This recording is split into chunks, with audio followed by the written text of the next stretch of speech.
Give thanks to Allah for the moon and the stars. Praise Him all day for what is and what was. Take hold of your iman, don't give in to shaitan. Oh, you who believe, please give thanks to Allah. Allahu Ghafoor, Allahu Rahim, Allahu Yuhibbul Muhsinin. هو خالقنا ورازقنا وهو على كل شيء قدير. Allah is Ghafoor, Allah is Rahim, Allah is the one who loves the Muhsinin. He is our creator, He is our sustainer, and He is the one who has power over all. Give thanks to Allah for the moon and the stars. Praise Him all day for what is and what was. Take hold of your iman, don't give in to shaitan. Oh, you who believe, please give thanks to Allah. Allahu Ghafoor, Allahu Rahim, Allahu Bismillahirrahmanirrahim. Assalamualaikum warahmatullahi wabarakatuh. Alhamdulillah kita berjumpa lagi hari ini. Seperti biasa kita akan mulai tausiah bersama Ustaz Hussein Alatas. Dan untuk ini akan dikaji surat yang amat populer yang sering dibaca di kampung-kampungnya, surat Yasin atau surat ke-36. Dan di sini juga alhamdulillah sudah ada Ustadz kita, Ustadz Abu Ubaidah, Abu Sukaina. Assalamualaikum Ustaz. Waalaikumsalam warahmatullahi wabarakatuh. Jadi hari ini kita tafsir surat Yasin ya. Insyaallah. A'udzu billahi minasyaitonir rajim. Bismillahirrahmanirrahim. Alhamdulillahi rabbil alamin wassalatu wassalam ala habibi rabbil alamin. Qaidil ghurril muhajjalin. Imamil muttaqin. Sayyidina wa habibina Muhammadin wa alihi wa sahbihi wa sallim, amma ba'du. Subhanaka la ilma lana illa ma 'allamtana innaka antal alimul hakim. Allahumma atina min ladunka rahmah wa hayyi' lana min amrina rashada. Rabbana zidna ilman wa alhiqna bis salihin. واجعل لنا لسان صدق في الآخرين واجعلنا من ورثة جنة النعيم ولا تخزنا يوم الدين يوم لا ينفع مال ولا بنون إلا من أتى الله بقلب سليم. اللهم إنا نعوذ بك أن نضل أو نضل أو نزل أو نزل أو نظلم أو نظلم أو نجهل أو يجهل علينا. Para pendengar radio Silaturahim yang dicintai Allah Subhanahu wa Ta'ala, semoga senantiasa rahmat Allah yang pengasih dan penyayang selalu mengiringi kita, memayungi kita, menuntun dan membimbing kita agar tetap berada dalam keridhaannya, jauh dari apa-apa yang dimurkainya. Keluarga kita semoga Allah sucikan dan terangi jiwa mereka dengan keimanan, ilmu, dan hiasi mereka dengan makarimul akhlak yang dicintai oleh Allah dan Rasulnya. Kedua orang tua kita, seluruh kaum mukminin mukminat, Allah Subhanahu wa Ta'ala ampuni dosa-dosa mereka, baik yang masih hidup maupun yang telah kembali ke sisi Allah, dan tutup kehidupan kita semua dengan husnul khatimah dan ampunan atas seluruh dosa yang pernah kita perbuat. Amin ya rabbal alamin.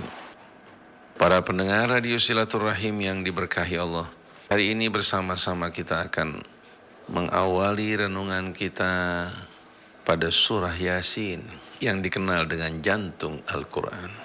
Sebagaimana biasa, sebelum kita memasuki surah yang menjadi kajian dan renungan kita awali dengan membaca Fatihatul Kitab atau Ummul Quran. A'udzu billahi minasy syaithanir rajim. Bismillahirrahmanirrahim. Alhamdulillahi rabbil alamin.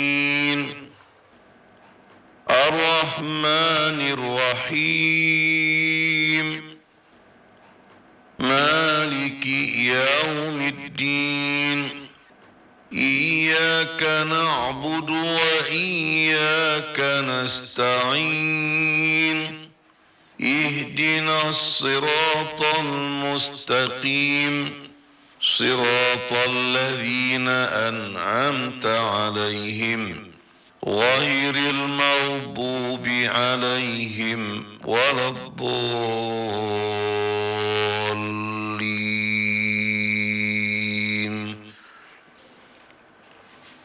بسم الله الرحمن الرحيم ياسين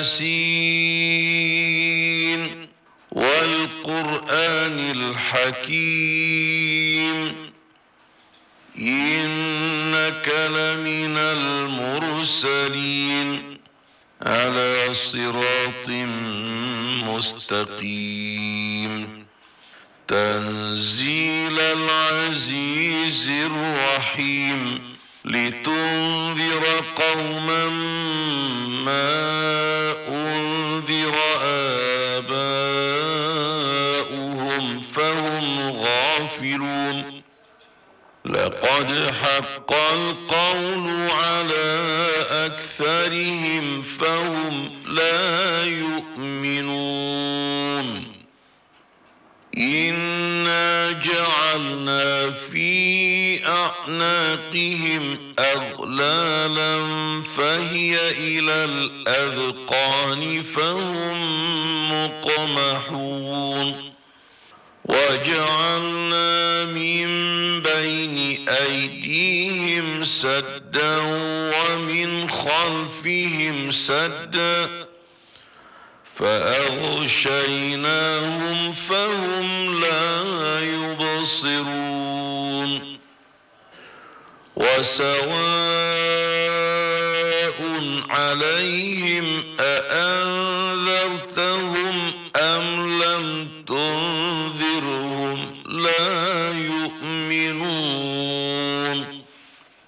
إنما تنذر من اتبع الذكر وخشي الرحمن بالغيب فبشره بمغفرة وأجر كريم إنا نحن نحيي الموتى ونكتب ما قدموا وآثارهم وكل شيء أحصيناه في إمام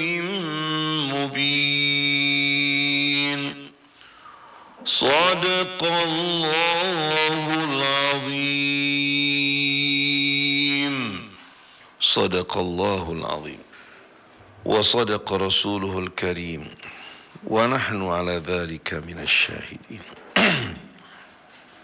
Setelah kita semua berlindung kepada Allah Subhanahu wa Ta'ala dari gangguan, rintangan, godaan syaitan yang ingin memalingkan kita dari ayat-ayatnya, dari kebenaran yang dibawa oleh Rasulnya, karena dendam dan kebenciannya terhadap anak-anak manusia, maka satu-satunya jalan bagi kita untuk dapat meraih keselamatan hanya berlindung kepada Allah sebagaimana perintahnya, wa idza qara'tal qur'ana fasta'idz billahi minasyaitonir rajim. Apabila kau membaca Al-Qur'an, berlindunglah kepada Allah dari syaitan yang terkutuk. Kita mengawali surah ini, memulainya dengan memohon bantuan dari Allah Subhanahu wa Ta'ala, dengan niat tulus mengharapkan ridha, petunjuk dan bimbingannya. Bismillahirrahmanirrahim. Dengan nama Allah yang Maha Pemurah, Pengasih lagi Maha Penyayang. Allahumma allimna ma yanfa'una wanfa'na bima 'allamtana. Ya Allah, ajarkan kami yang bermanfaat bagi kami dan bantulah kami untuk memanfaatkan pengetahuan yang Kau ajarkan pada kami. Yasin. Huruf-huruf semacam ini yang dirangkai tapi tidak menunjukkan makna yang dikenal di tengah-tengah bangsa Arab. Allah Subhanahu wa taala memulai sebahagian surahnya baik yang di kota suci Mekah diturunkan ataupun di Madinah dengan huruf-huruf semacam ini yang dikenal dengan huruful muqatta'ah. Ada yang terdiri dari 2 huruf, ada yang terdiri dari 3 huruf, ada yang lebih. Seperti dalam surah ini Yasin wal Qur'anil Hakim. Dalam surah Taha ma anzalna alaikal Qur'ana litashqa. Atau dalam surah Al-Ahqaf Hamim tanzilul kitabi minallahil azizil hakim. Atau dalam suratul Baqarah Alif Lam Mim tanzilul Alif Lam Mim dzalikal kitabu la raiba fihi min rabbil alamin.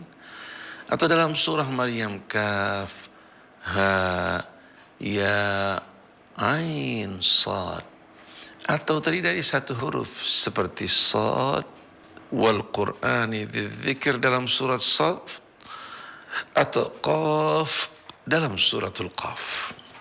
Kalau kita perhatikan bersama-sama, setiap kali Allah Subhanahu wa taala memulai surahnya dengan huruf-huruf semacam ini, setelah itu Allah menunjuk kepada Al-Quran. Seperti Taha ma anzalna alaikal Qur'ana litashqa. Kami tak menurunkan Al-Quran padamu untuk membuat kau merana dan menderita. Illa tadhkiratan liman yakhsha. Melainkan tujuan kami agar kau memberikan peringatan bagi mereka yang takut pada Allah.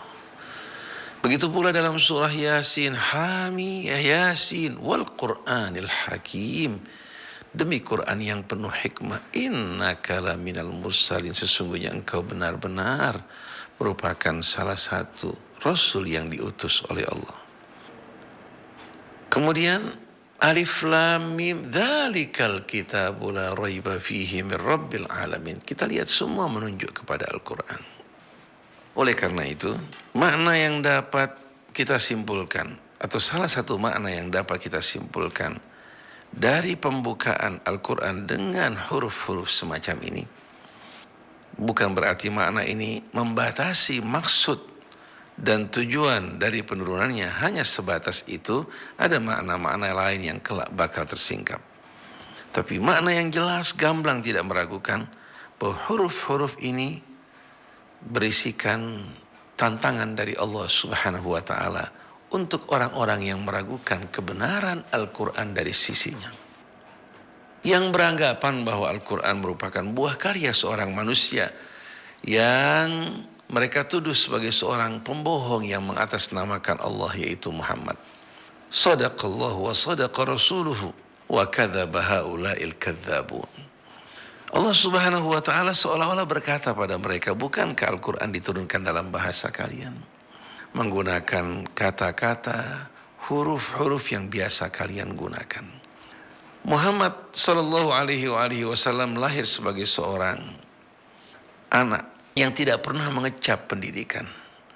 Dapat dikatakan sebagai seorang ummi, tidak pernah belajar membaca, menulis, bahkan membaca kitab-kitab sebelumnya. Kalau seandainya orang yang tidak pernah duduk di bangku sekolah, mengecap pendidikan, tidak mengenal baca dan tulis, mampu untuk melahirkan kitab suci Al-Quran sedemikian indah, agung, fakta-fakta ilmiah yang dari masa ke masa, setelah berlalu ribuan tahun, ditemukan ternyata yang terdapat dalam Al-Quran dari berbagai macam fakta ilmiah yang tidak terbantahkan, bahkan berbicara mengenai proses perkembangan janin dalam perut ibu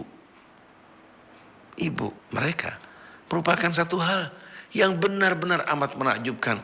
Berbicara mengenai alam raya, mengenai tata surya, mengenai ekosistem, mengenai berbagai macam keajaibannya, diantaranya mengenai gravitasi yang memelihara keseimbangan alam raya. Di antaranya proses penurunan hujan yang pada masa itu dianggap merupakan dewa-dewa tertentu yang menurunkan. Bagaimana prosesnya melalui penguapan matahari, angin yang menggiringnya menuju ke daerah-daerah yang diperintahkan oleh Allah. Semua ini betul-betul memustahilkan datangnya dari seorang manusia yang berpendidikan tinggi, apalagi datangnya dari seorang manusia yang tidak mengecap bangku pendidikan. Oleh karena itu Allah berkata pada mereka, seandainya kalian meragukan kebenaran Quran dari sisi Allah, coba kalian orang-orang yang pandai, yang menguasai seni bahasa yang indah, yang menganggap diri kalian berpengetahuan, bekerja sama, mengumpulkan semua bala bantuan kalian. Kalau perlu panggil syaitan-syaitan, jin-jin yang dianggap oleh kalian mengilhami kalian untuk melahirkan karya-karya syair kalian yang begitu indah, bekerja sama membuat sebuah kitab yang sama dengan Al-Quran. Ternyata dari masa ke masa Allah menantang mereka, tak ada satupun yang tampil dari mereka. Termasuk pula kepada kalian, wahai para pengikut jil yang mengatakan Quran bukan kalamullah, merupakan karya seorang manusia. Coba silahkan kalian tampil membuktikan kebenaran ucapan kalian dengan melahirkan sebuah kitab yang serupa dengan Al-Quran. Tapi ternyata semua yang mereka lakukan, upaya untuk menutupi kebenaran Al-Quran, membuat Quran semakin jelas, semakin memancarkan cahayanya. Sebagaimana firman Allah, yuriduna liyutfi'u nurallahi biafwahihim. Mereka ingin memadamkan cahaya Allah dengan mulut mereka. Mereka ingin memadamkan cahaya matahari dengan tiupan mulut mereka. Wallahu mutimmu nurihi walau karihal kafirun. Allah akan menyempurnakan cahayanya walaupun orang-orang kafir tidak menyukai. Oleh karena itu kepada mereka-mereka yang meragukan kebenaran Al-Quran, silahkan kalau Anda ingin membuktikan bahwa Al-Quran ini merupakan hasil karya seorang manusia, coba Anda berupaya untuk menandinginya. Al-Quran justru di depan, bukan hanya selangkah lebih maju daripada ilmu pengetahuan, bahkan dia memberikan penerangan, bimbingan manusia untuk betul-betul mengenai jalan hidup mereka. Walaupun Al-Quran disusun dalam bahasa Arab dengan kata-kata huruf yang biasa mereka pergunakan dalam tulisan-tulisan mereka, tapi ternyata Al-Quran memiliki ruh yang hidup bagaikan manusia yang memiliki ruh, berbeda dengan patung-patung keramik yang mereka buat dengan tangan mereka.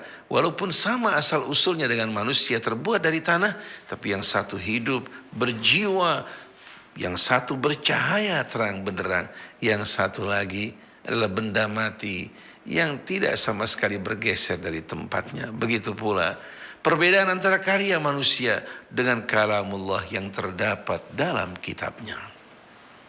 Ada sebahagian lagi pendapat mengatakan bahwa ya di sini adalah huruf vokatif yang berarti wahai atau nida.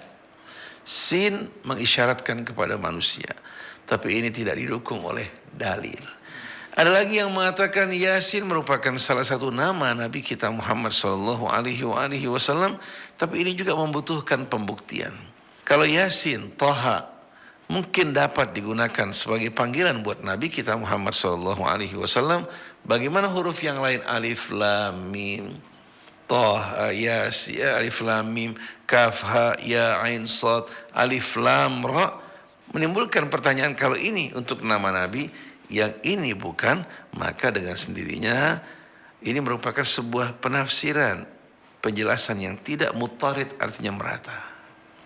Oleh karena itu kalau hanya sebagai isyarat, ya, para ulama ya, menjadikan Yasin dan Thaha sebagai nama Nabi, tapi bukan berarti yang dimaksudkan Allah dalam kitab ini dari Yasin maupun Thaha menuju pada Nabi kita Muhammad SAW.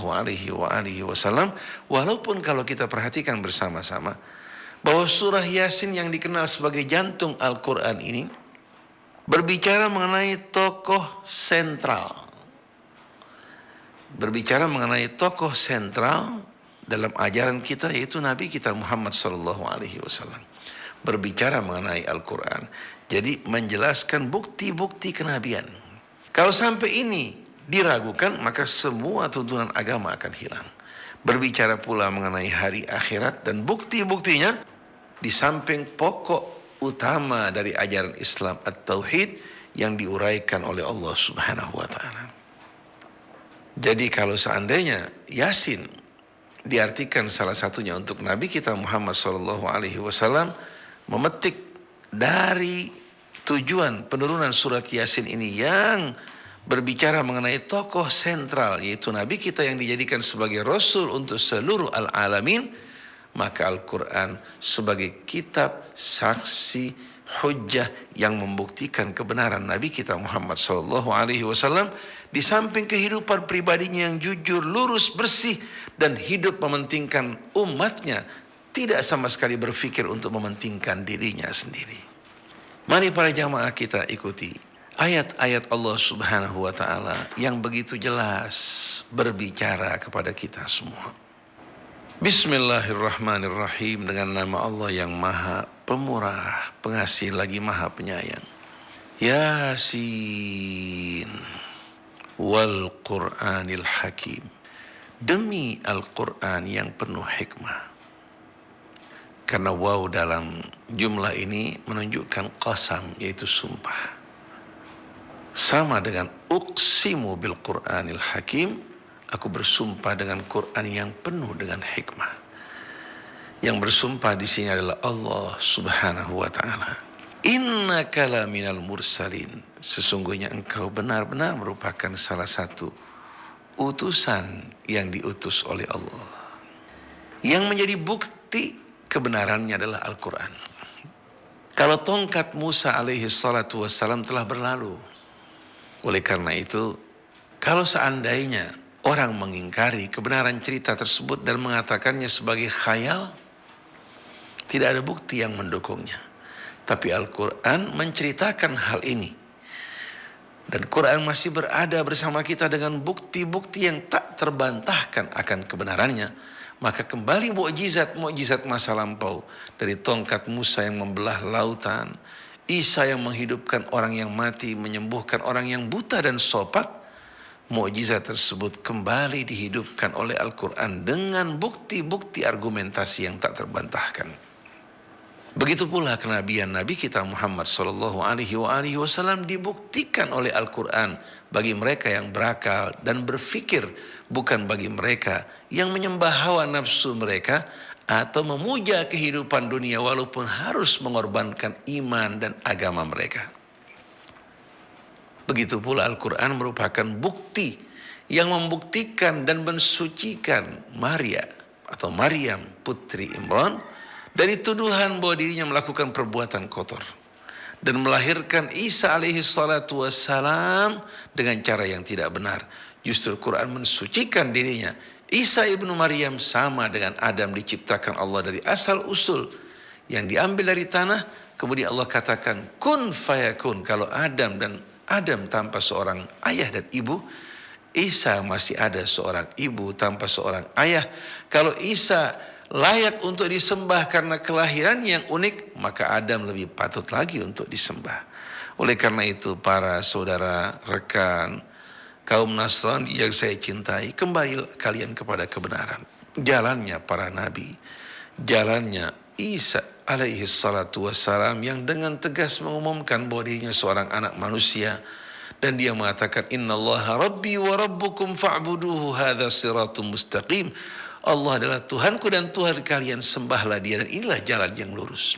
Apa kalian tidak khawatir kalian akan dijerumuskan ke dalam jurang api neraka karena kalian mempersekutukan Allah dengan makhluk dan hambanya? Innaka laminal mursalin. Siapa yang meragukan kebenaran Nabi kita, silahkan membaca Al-Quran. Hadis-hadis Rasul bukan merupakan bukti karena pengumpulannya juga tidak diperiksa oleh Rasul. Pengumpulannya juga tidak terlepas daripada kebohongan tangan-tangan yang kotor, kepentingan-kepentingan politik. Walaupun para ulama ahli hadis sudah berhati-hati sedemikian rupa, tapi bukti-bukti menunjukkan bahwa hadis-hadis Rasul diriwayatkan dengan maknanya sebahagian besar. Hanya 1-2 hadis yang diriwayatkan dengan lafadznya dari Nabi kita Muhammad SAW. Di sini memungkinkan terjadinya penyimpangan, pengurangan, kesalahfahaman. Oleh karena itu, untuk menyeleksi hadis Nabi, kita perlu mengembalikannya ke hadapan Al-Quran. Yang cocok kita ikuti, yang tidak cocok kita sisihkan. Ini merupakan perintah dari Nabi kita Muhammad SAW, dan yang dilakukan oleh para sahabat Nabi dan dilakukan oleh keluarga Nabi kita Muhammad SAW.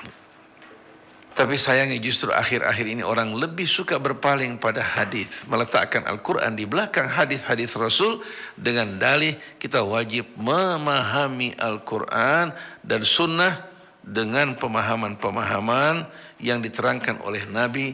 Padahal terkadang keterangan tersebut kalau kita lihat bertentangan dengan makna yang ditunjukkan oleh Al-Quran itu sendiri. Innaka laminal mursalin, sungguh engkau merupakan salah seorang Rasul. Al-Quran menjadi saksi akan kebenaranmu, wahai Rasulullah. Jangan kau hiraukan orang-orang yang mendustakan engkau, karena mereka mendustakan engkau tanpa dasar dan kebenaran. Ala siratim mustaqim, dan engkau benar-benar berada di atas jalan yang lurus. Jalan yang akan mengantarkan kamu menuju Allah Subhanahu wa ta'ala. Jalan yang akan mengantarkan kamu menuju keridhaannya, mengeluarkan kamu dan umatmu dari kegelapan menuju kehidupan yang terang benderang. Tanzilal Azizir Rahim, dan kitab ini diturunkan oleh yang maha perkasa lagi maha bijaksana. Dia yang akan melindungi engkau dengan keperkasaannya. Yang maha perkasa lagi maha penyayang. Dia yang akan melindungi engkau dengan keperkasaannya. Dia yang akan memayungi engkau dengan rahmat dan kasihnya. Demikian pula orang-orang yang beriman dan mengikuti kamu. Kitab ini diturunkan oleh yang maha perkasa lagi maha penyayang. Apa tujuan dari kitab ini diturunkan? Dengan sederhana, Allah menerangkan tujuan diturunkan kitab ini. Demikian pula diutusnya Nabi kita Muhammad SAW. Secara otomatis begitu pula penerus para nabi memiliki tugas yang sama. Litundhira qauman ma undhira aba'uhum fahum ghafilun, agar engkau memberikan peringatan kepada satu kaum yang ayah-ayah mereka, leluhur mereka belum didatangi oleh pembawa peringatan yang memberikan peringatan kepada mereka. Fahum ghafilun, oleh karena itu mereka berada dalam kelalaian. Laqad haqqal qawlu ala aktsarihim fahum la yu'minun. Sesungguhnya kebanyakan mereka telah layak dan patut untuk berlaku dan terkena azab Allah Subhanahu wa ta'ala. Disebabkan karena mereka enggan untuk beriman. Mereka bersikeras, berkepala ke batu, membangkang menolak, tidak pernah berupaya untuk merenungkan, mempelajari kebenaran ayat-ayat Allah dan Rasulnya. Mereka tetap bersikukuh untuk mengikuti apa yang mereka terima warisi dari salaf-salaf dan leluhur mereka. Sebagaimana firman Allah, wa idza qila lahum ittabi'u ma anzalallah qalu bal nattabi'u ma wajadna alaihi aba'ana. Kalau dikatakan pada mereka, mari kita mengikuti apa yang Allah Subhanahu wa ta'ala turunkan, mereka bilang kami akan tetap mengikuti apa yang kami dapatkan dari ayah-ayah, leluhur dan salaf-salaf kami. Awalau kana syaitanu yad'uhum ila adzabis sa'ir, apakah mereka akan tetap dalam keadaan demikian walaupun syaitan mengajak mereka menuju api neraka sa'ir. Sikap bersikeras ini membutakan mata mereka, menulikan telinga mereka, membuat akhirnya seperti dalam pepatah bahasa Latin, kalau Allah ingin membinasakan satu kaum, Allah membuat mereka gila. Akhirnya disebabkan karena mereka tidak mau berpikir, melihat, mendengar, hati mereka dalam keadaan keras membatu, akhirnya membuat mereka tidak dapat menerima sedikit pun curahan ayat-ayat Allah yang disampaikan pada mereka. Lalu setelah itu Allah memberikan serangkaian perumpamaan kepada kita tentang orang-orang yang telah tertutup bagi mereka pintu-pintu hidayah Allah. Bukan karena Allah Subhanahu wa ta'ala berbuat aniaya, tapi mereka yang menutup diri mereka untuk menerima hidayah dari Allah. Inna ja'alna fi a'naqihim aghlalan fahiya ilal adqani fahum muqmahun. Sesungguhnya kami telah meletakkan pada leher-leher mereka belenggu-belenggu. Fahiya ilal adqani fahum muqmahun, belenggu tersebut sampai ke dagu mereka hingga membuat kepala mereka tertengadah ke atas. Tidak dapat melihat ke depan dengan lurus atau menundukkan kepala yang terangkat tertengadah ke atas dengan belenggu yang ada pada leher mereka.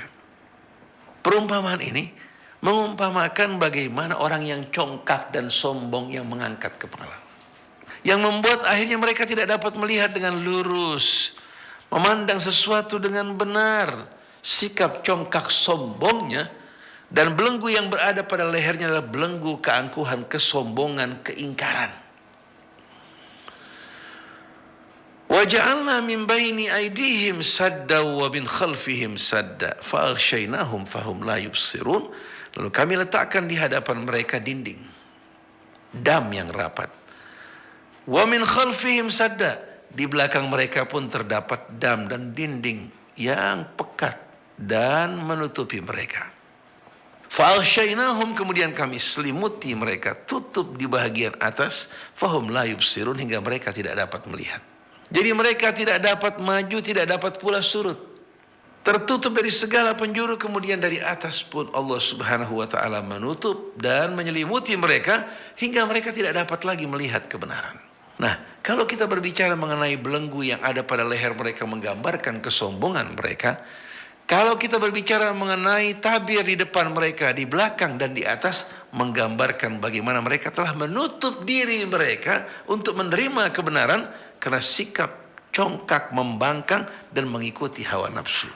Jadi kita lihat di sini bahwa kesombongan dan mengikuti hawa nafsu telah menutup mereka dari segala penjuru hingga mereka tidak dapat menerima kebenaran. Ada yang mengatakan bahwa ayat ini dimaksudkan tentang keadaan mereka dalam api neraka. Tapi ini dibantah oleh uslub yang digunakan di sini, mempergunakan bentuk past tense. Sesungguhnya kami telah meletakkan pada leher mereka belenggu hingga ke dagu mereka, membuat leher mereka tertengadah, dan kami telah letakkan di hadapan mereka tabir, demikian pula di belakang mereka, dan kami selimuti mereka dari atas mereka hingga mereka tidak dapat melihat. Ini yang Allah katakan, mereka diberikan mata tapi mereka tidak melihat, diberikan pendengaran mereka tidak mendengar, diberikan akal, fikiran, perasaan, tapi ternyata mereka tak gunakan dengan sebaik-baiknya. Ini kondisi keadaan mereka, merupakan serangkaian perumpamaan yang begitu jelas. Allah gambarkan dalam balaghah Arabiyah, namanya taswir al-ma'nawi fi suratil maddi awal hissi, menggambarkan hal yang bersifat maknawi, yang bersifat abstrak dalam gambaran yang konkret. Kita dapat melihat bagaimana orang-orang yang berkepala batu yang menyombongkan diri, seperti ini keadaannya. Jangan kita heran kalau mereka tidak mampu melihat. Oleh karena itu Al-Quran Al-Karim yang Allah bilang, kami turunkan bilisanin arabiyyin mubin, dengan bahasa Arab yang begitu jelas. Nah, orang-orang Arab dalam uslub mereka mempergunakan kinayah, mempergunakan isti'arah, mempergunakan tashbih, mempergunakan majaz. Oleh karena itu, apa yang digunakan orang-orang Arab, Allah gunakan dalam Al-Quran untuk mematahkan kesombongan mereka yang membanggakan seni bahasa mereka yang begitu indah. Oleh karena itu dalam Al-Quran terdapat perumpamaan-perumpamaan yang begitu indah, seperti serangkaian perumpamaan yang kita baca. Seperti yang terdapat dalam suratul Jum'ah, mathalul ladzina hummilut taurata thumma lam yahmiluha kamathalil himar yahmilu asfara. Perumpamaan orang-orang yang diberikan kitab Taurat tapi mereka tidak mengamalkan isinya, tidak mempelajarinya, seperti himar-himar yang menempuh perjalanan jauh, di atas punggung mereka terdapat tumpukan buku tapi mereka tidak mengambil pelajaran daripadanya. Seperti himar yang kehausan di tengah padang pasir, padahal di atas punggungnya terdapat berkantong-kantong air. Ini perumpamaan yang amat indah. Begitu pula Allahu nurus samawati wal ard. Allah adalah cahaya langit dan bumi. Ini bukan berarti Allah cahaya yang bersifat materi yang dipancarkan matahari dan lain sebagainya. Tapi nur di sini merupakan bahasa majaz, kiasan. Dan ini merupakan isti'arah tamthiliyah, isti'arah yang kembali kepada satu jumlah. Maka pada ayat berikutnya, wa mathalu nurihi kamishkatin fiha misbah, perumpamaan nurnya bagaikan misbah, lampu yang terang benderang. Mulai Allah menggambarkan cahaya yang begitu indah, ini menggambarkan cahaya Al-Quran yang begitu terang dan cahaya Nabi kita Muhammad SAW yang membawakan penerangan bagi umat manusia. Oleh karena itu diperlukan orang yang mempelajari Al-Quran, mempelajari agama untuk mempelajari ilmu balaghah. Dari mulai ilmu ma'aninya untuk mempelajari bagaimana makna-makna yang ditujukan, yang begitu indah dan rahasia yang terdapat dalam lipatan kata-kata. Begitu pula ilmu bayan yang maksudnya menggambarkan satu makna dalam ungkapan yang berbeda-beda. Dalam surah Yasin Allah berikan perumpamaan seperti ini. Inna ja'alna fi a'naqihim aghlalan fahiya ilal adqani fahum mukmahun. Dalam suratul Baqarah Allah berikan perumpamaan yang lain. Innal ladzina kafaru sawa'un 'alaihim a'andartahum am lam tunzirhum la yu'minun. Khatamallahu 'ala qulubihim wa 'ala sam'ihim wa 'ala absarihim ghishawatun wa lahum 'adzabun. Allah gambarkan bagaimana orang yang tertutup jiwa mereka untuk menerima kebenaran, hati mereka yang disegel, telinga mereka, lalu pandangan mata mereka yang diselimuti oleh tabir, hingga mereka tidak mampu untuk melihat, mendengar, dan menerima kebenaran. Begitu pula dalam surat Al-Jathiyah Allah berikan perumpamaan yang berbeda. Afara'aita man ittakhadha ilahahu hawa. Apa kau tidak melihat orang yang menjadikan hawa nafsu sebagai Tuhannya? Wa khatamallahu ala sam'ihi wa qalbihi. Allah menyegel akhirnya pendengaran dan hatinya. Wa ja'ala ala absarihi ghishawah. Allah jadikan di depan matanya terdapat tabir. Faman yahdihi min ba'dillah. Wa adallahu Allahu ala ilmin. Allah sesatkan dirinya padahal dia dalam pengetahuan, bukan dalam keadaan bodoh. Lalu Allah bilang apa? Faman yahdihi min ba'dillah. Siapa lagi yang kuasa membimbing orang seperti ini kalau Allah sudah tutup dirinya? Yang menyebabkan Allah menutup dirinya karena dia bukan melakukan sembarang dosa. Dosa yang dilakukan kesombongan yang dapat menjadi tabir selubung yang menutupi akal sehat, yang menutupi juga perasaan dan akal pikiran yang benar, dan membuat orang walaupun mendengar tapi tidak dapat mengambil pelajaran, melihat tapi seolah-olah dirinya buta, demikian pula berakal. Tapi subhanallah, walaupun dia berakal tapi menjadi orang yang paling picik dan paling pandir. Nah, ini hadirin sekalian yang dinamakan ilmu bayan, taswir al-ma'na al-wahid fi asaliba mukhtalifah. Menggambarkan satu makna tapi uslubnya berbeda-beda. Terkadang kinayah, terkadang majas, terkadang isti'arah, terkadang tashbih. Dan ini merupakan ungkapan yang membuat orang-orang Arab terdiam, terbungkam suatu menyaksikan keindahan ungkapan ini. Seperti contohnya kalau dalam pemakaian sehari-hari. Kalau saya mengatakan, saya berjumpa dengan seorang pemberani, namanya Saudara Sultan Hasanuddin umpamanya. Ini ungkapan indah. Tapi lebih indah lagi kalau saya mengatakan, Ra'aitu asadan fi studio. Saya melihat seekor singa di studio. Orang akan mengatakan, enggak mungkin singa biasa. Ismuhu Sultan Hasanuddin. Namanya Sultan Hasanuddin. Dengan sendirinya, ini merupakan sebuah istiarah. Kita umpamakan seolah-olah Hasanuddin dengan singa. Dan singa yang dalam studio bukan singa biasa. Tapi singa, bukan singa yang berbulu, singa yang bertaring. Seperti kita mengatakan, Ra'aitu asadan al-mimbar. Saya melihat seekor singa di atas mimbar. Yakhtub, sedang berceramah. Ini namanya ungkapan istiarah. Atau kita menggunakan tashbih. Sultan Hasanuddin kal asadi fi syaja'. Sultan Hasanuddin bagaikan singa dalam keberaniannya. Uslub tashbih seperti ini mempergunakan adat tashbih. Nah, dalam Al-Quran banyak uslub-uslub semacam ini digunakan. Nah, terkadang karena tidak fahamnya orang, akhirnya menggambarkan, menyerupai Allah Subhanahu wa ta'ala dengan makhluknya. Seperti wa nahnu aqrabu ilaihi min hablil warid. Kami lebih dekat kepada setiap anak manusia daripada nadi dan pembuluh darahnya yang berhubungan ke jantung. Kedekatan di sini bukan kedekatan benda dengan benda, kedekatan materi dengan materi. Ini mustahil bagi Allah. Tapi kedekatan dalam arti ilmunya, rahmatnya, pengawasannya, kekuasaan dan lain sebagainya.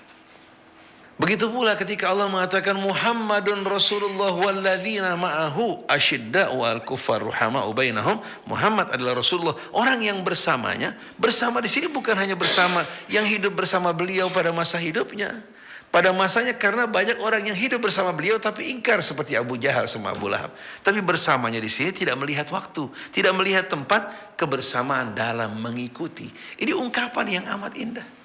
Begitu pula wa huwa ma'akum aina ma kuntum, dia bersama kalian dimanapun kalian berada. Kebersamaan di sini bukan kebersamaan benda dengan benda, ini mustahil bagi Allah. Tapi kebersamaan ilmunya, rahmatnya, kasihnya, kekuasaannya, pengawasannya. Oleh karena itu ungkapan-ungkapan dalam Al-Quran, wa huwa alladzi fis samai ilahun wa fil ardi ilahun, dialah Tuhan yang berkuasa di langit dan Tuhan yang berkuasa di bumi. Jangan diartikan berdiam di langit, karena langit buminya semua dalam genggaman kekuasaan Allah Subhanahu wa taala. Tapi sayang orang yang tidak memahami al-balaghatul arabiyah, mempelajari Al-Quran, mempelajari agama, tidak menguasai ilmu balaghah, bayannya, ma'aninya, mengakibatkan mereka terpelosok dalam tajsim, menggambarkan Allah Subhanahu wa taala sama dengan makhluknya. Ini merupakan perbuatan syirik yang amat mengerikan, di mana dirinya merendahkan Allah, padahal Allah sudah mengatakan walillahil asmaul husna. Allah memiliki nama-nama yang mencerminkan keagungannya, suci bersih dari noda dan tidak menyerupai makhluknya, makhluknya tidak menyerupai dirinya. Wa dzarul ladzina yulhiduna fi asma'ihi, jauhkan mereka-mereka yang menyelewengkan nama-nama Allah, diselewengkan, disesuaikan dengan hambanya, diserupakan juga dengan makhluknya, atau mereka-mereka yang meninggalkan Allah dan memberikan nama-nama tersebut kepada selain Allah, lalu memohon kepada mereka. Ini perbuatan-perbuatan syirik seperti ini, perbuatan syirik yang dimurkai oleh Allah Subhanahu wa taala.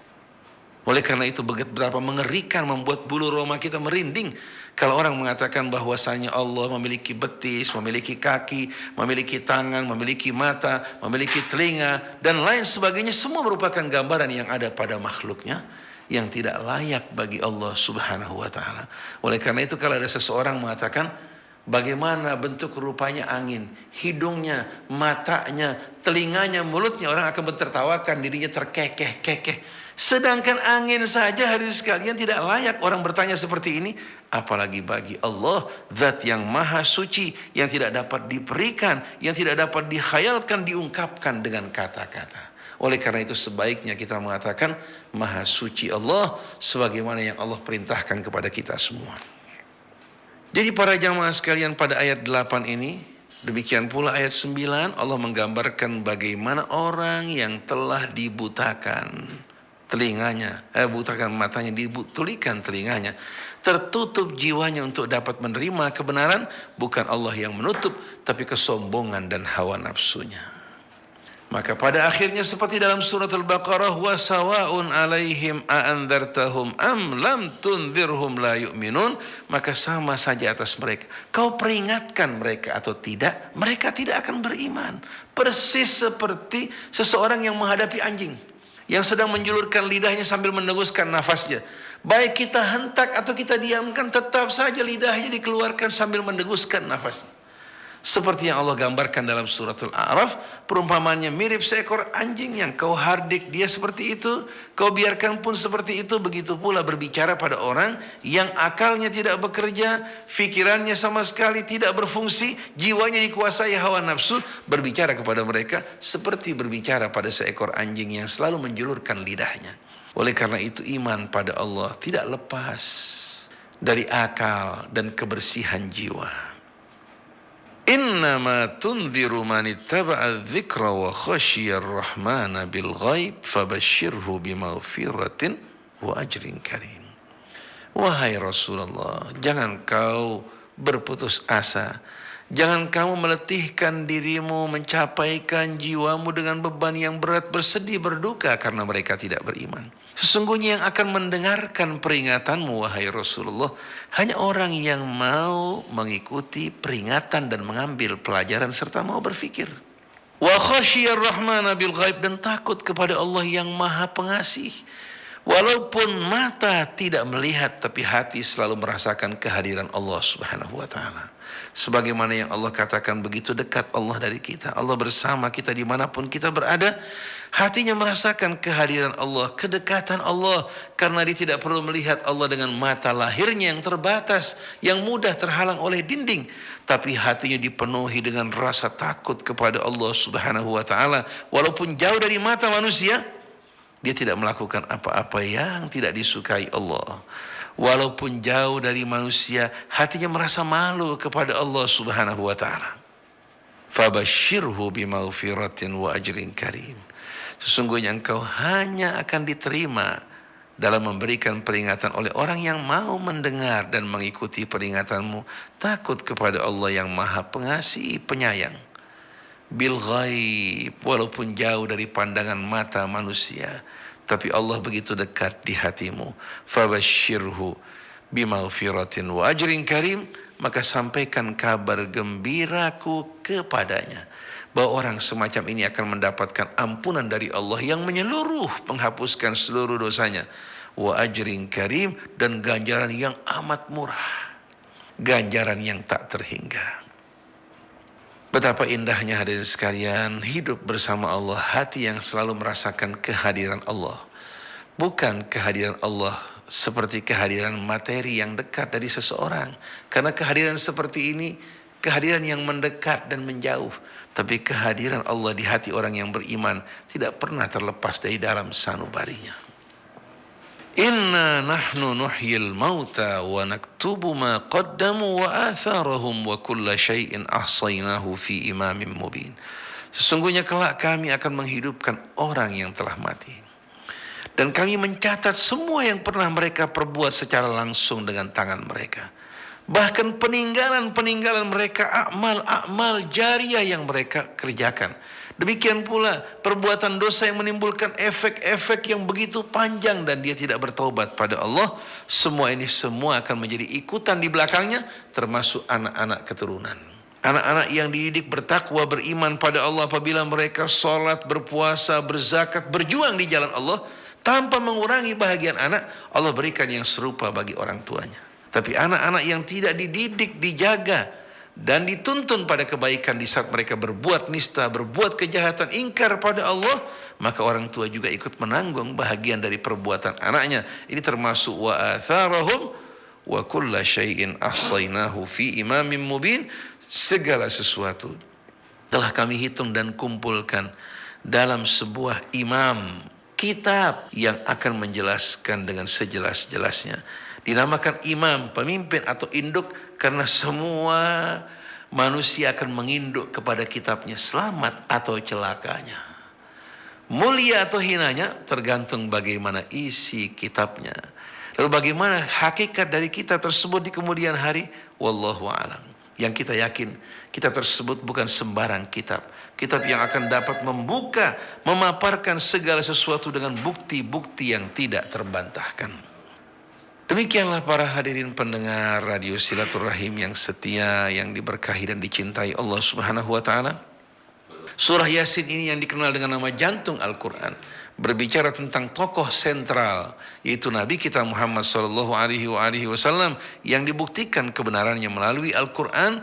Berbicara pula mengenai kitab suci tersebut. Kemudian dia mulai menerangkan berbagai macam sikap orang-orang yang kafir. Setelah itu bukti-bukti yang dijelaskan dan bagaimana nasib yang akan diterima di hari akhir nanti. Silahkan Anda mengikuti dan merenungkan surah ini secara perlahan-lahan dalam kesendirian.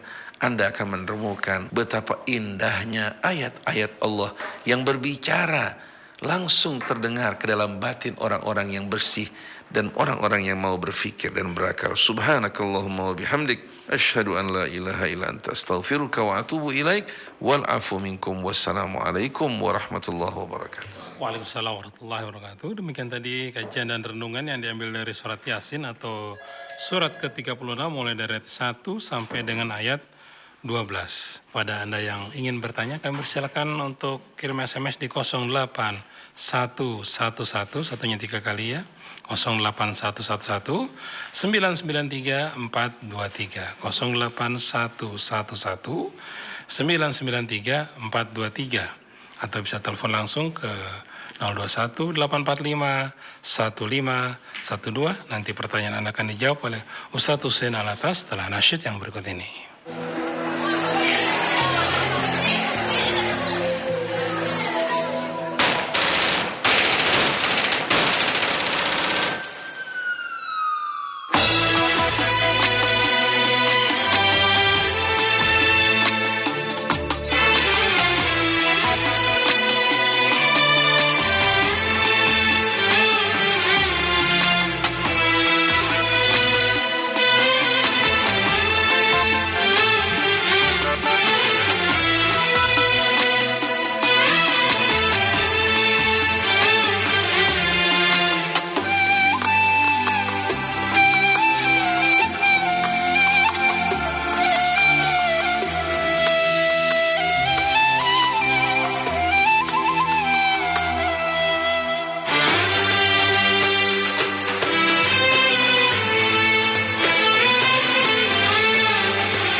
I see the same headlines.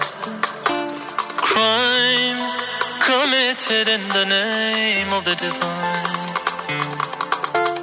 People committing atrocities in his name. They murder and kidnap with no shame. But did he teach hatred, violence, or bloodshed? No. Oh, no. He taught us about human brotherhood, and against prejudice he firmly stood. He loved children, their hands he'd hold, and taught his followers to respect the old. So would he allow the murder of an innocent child? Oh no. Muhammad, Ya Rasulullah, Ya Habib Allah, Ya Khalil Allah, Muhammad.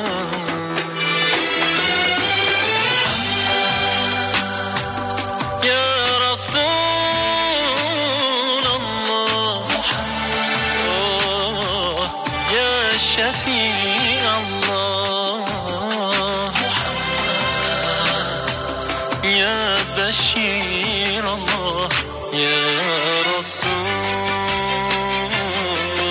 الله.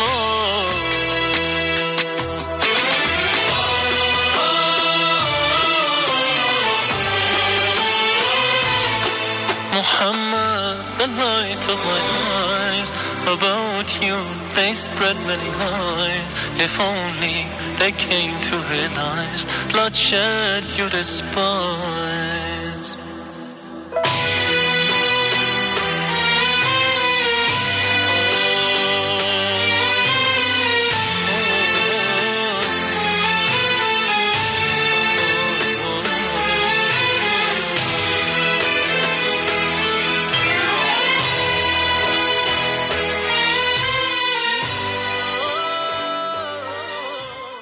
.720 Radio Silaturahim yang dipancarkan dari Jalan Masjid Silaturahim 36 Kalimanggis Cibubur Bekasi, masih dalam acara tafsir bersama Ustaz Hussein Alatas.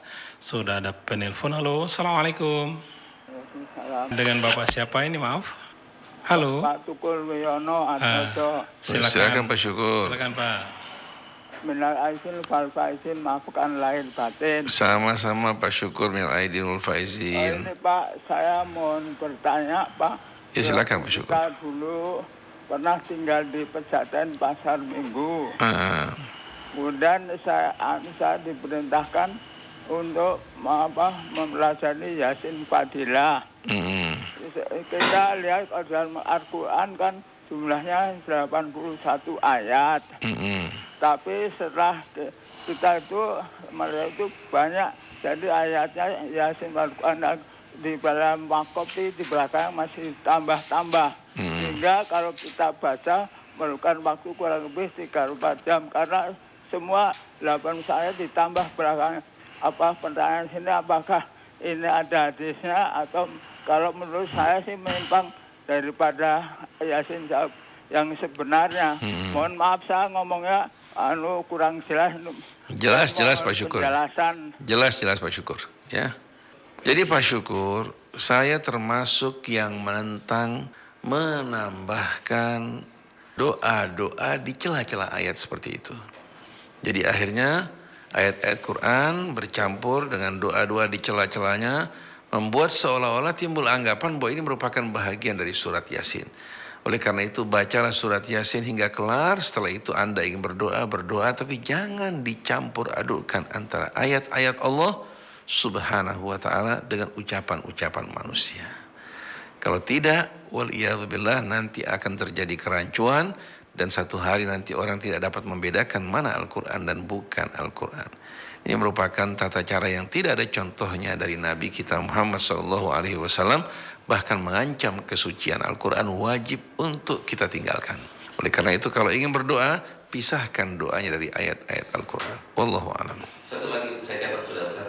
Ini pertanyaannya adalah pada saat Isra Mi'raj. Pada saat Isra Mi'raj itu Rasulullah sempat sholat di Masjid Al-Aqsa. Pertanyaannya adalah jamaahnya pada masjid pada saat sholat kan imamnya Rasulullah. Siapa jamaahnya? Bismillahirrahmanirrahim. Kalau berdasarkan berbagai macam riwayat yang diriwayatkan dalam hadis, ketika Nabi sampai di sana telah disambut oleh para nabi yang lain. Dari mulai Adam alaihi salatu wassalam, Ibrahim dan lain-lain sebagainya. Kemudian begitu tiba di sana mereka disambut, kemudian mereka menyambut Rasulullah, kemudian Rasulullah diperintahkan untuk menjadi imam memimpin sholat. Secara tidak langsung bahwa mereka menyerahkan amanah-amanah yang tadi di atas pundak mereka kepada Nabi kita Muhammad SAW, dan ini pengakuan bahwa Rasul bukan Rasul yang diutus hanya kepada satu kaum, tapi diutus sebagai rahmatan lil alamin, bukan hanya untuk pada masa hidupnya, tapi berlaku untuk umat-umat setelah itu.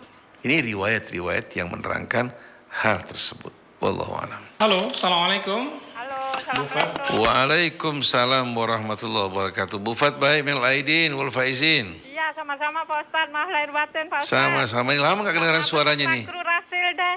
Alhamdulillah. Ya, sama-sama, terima kasih. Sama-sama, maaf lahir batin ya. Saya pulang itu silaturahmi ke saudara-saudara di kampung. Alhamdulillah, mudah-mudahan kembali dengan membawa rahmat Allah ini insyaallah. Amin, amin ya. Pak Ustadz, Iya. saya mau nanya nih Pak Ustadz. Manusia itu mengandalkan otak kiri dan otak kanan. Sekarang lagi ada otak tengah ya. Padahal Allah menurunkan petunjuk itu kepada kolbu, bukan kepada otaknya. Tentunya kalau kolbunya baik, pikir yang ada dalam otak itu baik. Bagaimana menurut Pak Ustadz? Terima kasih loh Pak Ustadz. Sama-sama Bu Fat. Saya sependapat dengan Ibu Fat. Allah Subhanahu wa taala menciptakan otak kiri, otak kanan, kemudian otak ini juga kejernihannya tergantung kejernihan hati manusia. Kalau hatinya tidak jernih, maka dengan sendirinya otaknya terganggu. Oleh karena itu, orang wajib menjaga kebersihan jiwanya untuk menjaga kebersihan otaknya. Kebersihan pikirannya mesti dijaga untuk menjaga kebersihan ucapannya. Kebersihan ucapannya juga dijaga untuk menjaga kebersihan dari amalnya, dan nasib manusia baik dan ruginya tergantung bagaimana perbuatannya. Adapun berkaitan dengan otak tengah sebetulnya merupakan bahagian dari perdagangan baru. Merupakan praktek-praktek yang sedang marak pada saat ini, dan subhanallah ini hanya berlaku untuk anak-anak kecil di bawah umur. Kemudian dengan musik dan sentuhan tertentu diusahakan untuk menghidupkan otak tengah yang tidak memiliki dasar kebenaran. Oleh karena itu orang-orang Islam seharusnya tidak terpedaya dengan hal-hal seperti ini. Apabila hatinya betul-betul diterangi oleh cahaya Allah, insya Allah dia dapat melakukan yang lebih dahsyat daripada apa yang dilakukan oleh otak tengah. Tapi yang dicari oleh manusia dalam hidup ini bukan hal-hal yang seperti ini. Yang dicari oleh manusia adalah keridhaan Allah dalam segala hal. Baik pada saat senang, pada saat susah, pada saat lapang dan sempit. Keridhaan Allah di atas segala-galanya. Tapi orang yang ingin cepat sukses, yang ingin populer, yang ingin cepat maju, cepat kaya, biasa demen jalan-jalan tol seperti ini, yang tidak jelas dia punya asal usul, bahkan fakta ilmiah pun tidak mendukung perbuatan mereka. Wallahu a'lam. Ibu Fat, saya sependapat dengan apa yang Ibu Fat katakan. Oke, ada telepon lagi Mas. Halo, assalamualaikum. Halo, assalamualaikum. Salam. Dengan Bapak siapa ini, Mam? Ya, Pak Zainal nih. Pak Zainal, silakan Pak Zainal. Halo Pak Ustaz. Assalamualaikum Pak Ustaz. Waalaikumsalam warahmatullahi wabarakatuh. Minal aidin wal faizin Pak Ustaz. Minal aidin wal faizin, maaf lahir batin. Saya kena stroke 6 tahun yang lalu Ustaz. Mudah-mudahan Allah sembuhkan insya Allah, mudah-mudahan. 2 tahun belakangan ini saya nggak bisa kemana mandi. Lalu pakai kateter. Iya, berapa usia Pak Zainal? Jadi bagaimana dengan sholat saya Pak? Kalau ngambil wudhu diambilkan sama istri. Insya Allah penyakit yang Pak Zainal alami ini menjadi penghapus dosa, mengangkat derajat, memuliakan hidup Pak Zainal. Adapun apa yang Pak Zainal lakukan dalam sholat, dalam kondisi yang lemah, tidak berdaya, sholat seperti ini insya Allah lebih diutamakan, lebih dikabulkan, lebih disambut oleh Allah daripada sholatnya orang-orang yang sehat. Jadi kateter, katakan dengan kantong air seni kadang-kadang yang ada, itu tidak perlu khawatir dan sholatnya tetap sah, diterima oleh Allah Ta'ala. Yang penting hati Pak Zainal betul-betul dapat bersabar menerima penyakit ini. Kalau perlu mohon kesembuhan, mohon rahmatnya. Kalau Allah tidak berikan kesembuhan di dunia, insya Allah nanti Pak Zainal di hari akhirat menjadi orang yang paling tentram, damai, bahagia hidupnya insya Allah. Dan istri yang bersabar, insya Allah mendapatkan anugerah yang tak terhingga di sisi Allah Subhanahu Wa Ta'ala. Boleh satu lagi, Ustaz? Silakan Pak Zainal. Kalau sholat tahajud bagaimana, Ustaz? Karena nggak pakai ambil wudhu lagi. Kalau istri bisa mewudhukan, enggak? Istri kalau bisa mewudhukan, pahalanya Pak istri sama dengan pahala Pak Zainal yang sholat. Kalau tayamum aja? Tayamum juga boleh kalau berat. Kalau istri punya nggak ada atau berat, tayamum. Tapi kalau istri mewudhukan Pak Zainal, dia mendapatkan pahala tahajudnya Pak Zainal tanpa dikurangi. Oh begitu. Berapa Pak Zainal umurnya? Umur saya udah 66 nih. Oh 66. Iya. Berarti sudah umur-umur bonus. Karena Nabi kan umur 63 tahun kan. Kita di dunia jangan lama-lama berpikir mau berhayal bahwa hidup panjang. Sebentar lagi saya pun gak lama lagi. Sekarang sudah umur 50 tahun. Ya tinggal 10 tahun mungkin kalau masih ada umur sampai ke sana. Sampai umur 63 tahun itu merupakan umur Nabi kita dan Nabi. Silakan. Kalau ngadap sholatnya nggak ngadap kiblat gimana, Ustaz? Kalau tidak bisa menghadap ke arah kiblat, dibenarkan karena kemanapun kita menghadapkan wajah kita di sana ada Allah. Tapi kalau bisa menghadap kiblat, kita menghadap kiblat. Iya. Cukup Pak Zainal? Cukup Ustaz. Saya doakan mudah-mudahan Allah angkat penyakitnya, sembuhkan penyakit Pak Zainal insya Allah. Ya, sama-sama Pak Zainal. Selanjutnya kami akan bacakan SMS dari Bapak Fauzi di Tanjung Barat. Assalamualaikum Ustaz. Waalaikumsalam warahmatullahi. Pak Ustaz, hadis tentang azab kubur hadisnya ahad apa bukan? Katanya mayoritas hadis statusnya ahad, apa betul Pak Ustaz? Betul Pak Fauzi, mayoritas hadis sebahagian besarnya ahad, hanya sedikit yang mutawatir, baik mutawatir lafadznya maupun maknanya. Ini merupakan satu hal yang menjadi perhatian bagi kita. Dan kalau seandainya masyarakat tahu bahwa sebagian besar hadis ahad, ya, masyarakat bisa terhindar dari intimidasi, ancaman-ancaman yang diancamkan oleh sebagian orang yang terkadang secara berlebih-lebihan. Dengan gampang menekan, mengancam, mengafirkan, menyesatkan. Bahkan terkadang hadis yang dibawakan bertentangan dengan ayat-ayat suci Al-Quran. Kita bukan ingin meremehkan, mengabaikan hadis. Kita justru ingin mengumpulkan hadis-hadis Rasul yang sejalan dengan Al-Quran, yang tidak sejalan kita sisihkan agar tidak menjadi beban buat umat dan menimbulkan kontradiksi dan menyimpangkan pemahaman ayat-ayat Al-Quran. Nah, berkaitan dengan siksa kubur memang hadisnya ahad. Kalau seandainya orang tidak mau percaya siksa kubur pun dia tidak keluar dari keimanan. Nah, kalau dia ingin membuktikan, nanti kalau sudah sampai di kubur ketahuan apakah ada siksa kubur atau tidak. Nah, dalam Al-Quran Allah Subhanahu Wa Ta'ala berfirman, walaupun tidak menjelaskan ke sana, berbicara mengenai Musa alaihi salatu wassalam. An-naru mengenai Fir'aun la'natullahi alaih. An-naru yu'raduna 'alaiha ghuduwan wa 'ashiyya. Api neraka pagi dan petang dihidangkan untuk Fir'aun dan bagundal-bagundalnya. Wa yaumal qiyamati adkhilu ala fir'auna asyaddal adzab. Di hari kiamat nanti masukkan Fir'aun dan kroni-kroninya ke dalam siksaan yang paling berat. Nah, dari ayat ini kita bisa melihat bahwa sebelum hari kiamat nanti Fir'aun dan kroni-kroninya mendapatkan snack siksaan. Walaupun belum secara tuntas karena belum ada pengadilan, tapi orang-orang yang durhaka, yang durjana sudah ditandai ciri-ciri mereka. Begitu mereka meninggalkan dunia, maka walaupun tubuhnya pada saat ini masih dalam bentuk mumi di museum, tapi yang jelas di alam barzah ada siksaan, derita yang akan dirasakan oleh Fir'aun, sebagaimana oleh orang-orang yang mati dalam keadaan syahid di sisi Allah Subhanahu Wa Ta'ala. Disediakan juga hidangan yang amat indah bagi mereka sambil menantikan pintu surga dibuka. Seperti orang kalau naik pesawat sebelum makan disediakan snack terlebih dahulu. Begitu pula orang di liang kubur, atau bukan di liang kubur, di alam barzakh. Karena ini bukan berkaitan dengan fisik semata-mata. Di alam penantian tersebut yang beriman akan berada dalam kebahagiaan, kelapangan, mendapatkan rezeki dari sisi Allah. Yang ingkar durhaka pun akan merasakan siksa. Kalau Fir'aun dan kroninya pagi dan petang mereka mendapatkan sajian siksaan tersebut. Di hari kiamat nanti setelah pengadilan baru mereka akan dituntaskan azab dan siksanya. Jadi berkaitan dengan siksa kubur memang kita akui itu merupakan hadis ahad. Imam Ali mengatakan bahwasannya al-qabru raudatun min riyadil jannah au hufratu min hufarin niran, bahwa kuburan itu merupakan taman syurga bagi yang beriman atau liang dari liang api neraka. Nah, yang mau beriman dengan hadis ini silahkan, yang tidak juga tidak mengkafirkan dia, asal dia beriman pada Allah Subhanahu wa taala, Rasulnya, kitabnya, beriman juga kepada hari akhir sebagaimana yang terdapat pada rukun-rukun keimanan.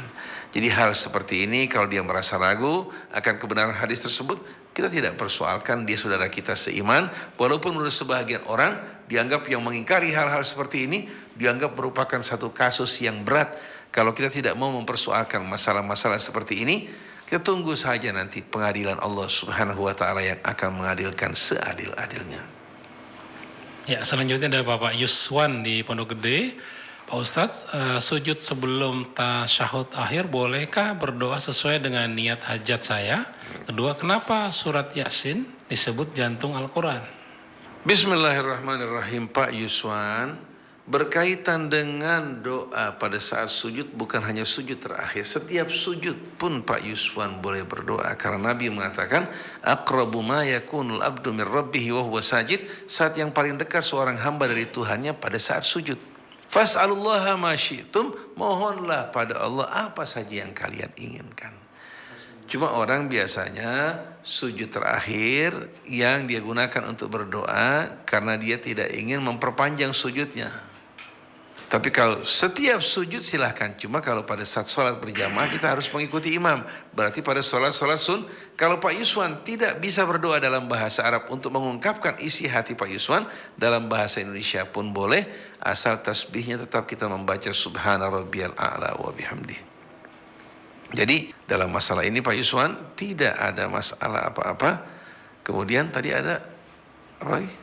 Yasin kenapa disebut sebagai jantung? Nah, berkaitan dengan Yasin kenapa disebutkan qalbul Quran? Seperti yang saya terangkan tadi, bahwa surat Yasin berbicara mengenai tokoh sentral yang menyampaikan risalah, berbicara juga mengenai kebenaran Al-Quran, dan hal ini kita tahu ini merupakan jantung dari ajaran Islam. Sebagaimana kita tahu bahwa pokok-pokok ajaran Islam yang utama dapat dibagi tiga. Pertama tauhid, yang kedua nubuah.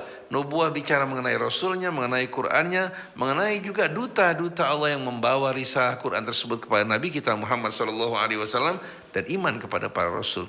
Yang ketiga adalah ma'ad, hari kembali ke sisi Allah Subhanahu wa ta'ala, hisabnya, balasannya, syurganya, nerakanya, itu termasuk dalam pokok. Nah, surat Yasin dinamakan qalbul Quran di samping isinya yang menegaskan kebenaran dakwah kenabian Nabi kita Muhammad SAW, juga kebenaran Al-Quran, diikuti juga dengan kisah-kisah dan perumpamaan yang menegaskan bagaimana kebenaran ajaran para Rasul. Wallahu a'lam. Baik, selanjutnya dari Dita di Cimuning. Pak Ustadz, sebenarnya saya suka sekali membaca Al-Quran, tapi saya belum mengerti apa arti dari Al-Quran yang saya baca. Itu yang membuat saya kadang malas untuk membacanya.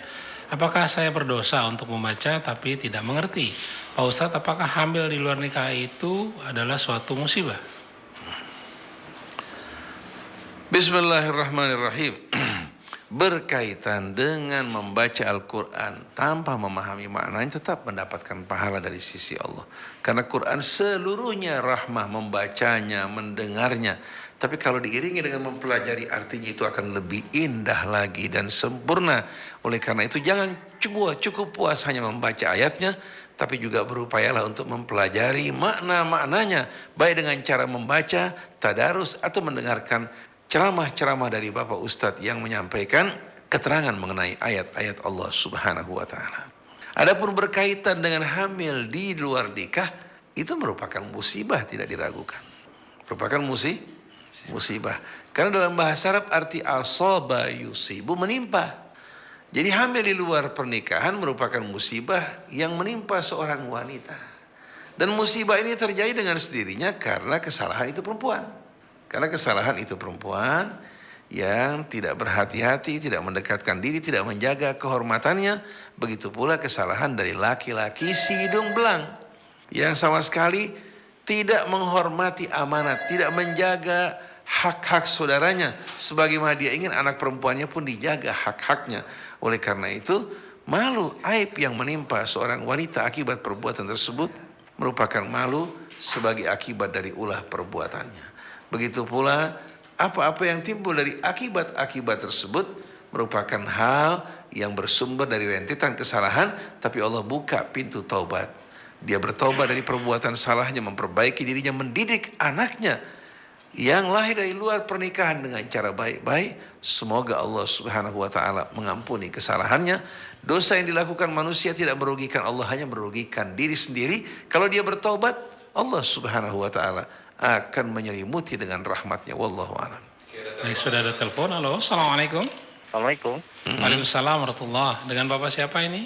Denny, Pak. Mbak Denny di mana? Di Pondok Gede. Silakan Pak ini. Iya. Assalamualaikum Ustaz. Assalamualaikum warahmatullahi wabarakatuh. Minal aidin wal faizin. Minal aidin wal faizin sama-sama. Iya. Saya mau tanya Ustaz. Kemarin kan saya belum lama habis kena musibah. Itu anak saya baru usia 6 bulan meninggal dunia dengan karena sakit ya. Ya, Allah ajak mudah-mudahan jadikan penjemput di akhirat insyaallah, mudah-mudahan. Ya, amin ya Pak. Saya mau tanya saya kadang suka ada timbul penyesalan ya. Karena dulu kan dia sakit. Ya, apa itu memang udah jalannya Ustaz. Saya sampai telat bawa ke rumah sakit gitu. Iya. Karena perasaan itu waktu itu memang perasaannya itu berat sekali kadang untuk bawa anak ke rumah sakit itu berat sekali gitu. Terus ya saya mau tanya lagi, apakah dia bisa melihat kita di dunia Ustaz, apa yang kita kerjakan, apa amal baiknya atau amal buruk kita bisa dilihat dari sama dia yang di akhirat sana Ustaz. Terus saya ada lagi Ustaz, saya kerja di restoran Ustaz. Saya paling berat hari Jumatnya Ustaz. Kadang saya masuk siang, kadang saya masuk jam 10 ya sampai jam 2:30. Saya tuh kendala di Jumat karena susah untuk sholat Jumatnya Ustaz. Restoran ini punya muslim, iya. punya muslim non muslim? Banyak rata-rata muslim semua Ustaz. Enggak, karyawan. yang punya? Iya, yang punya orang non muslim.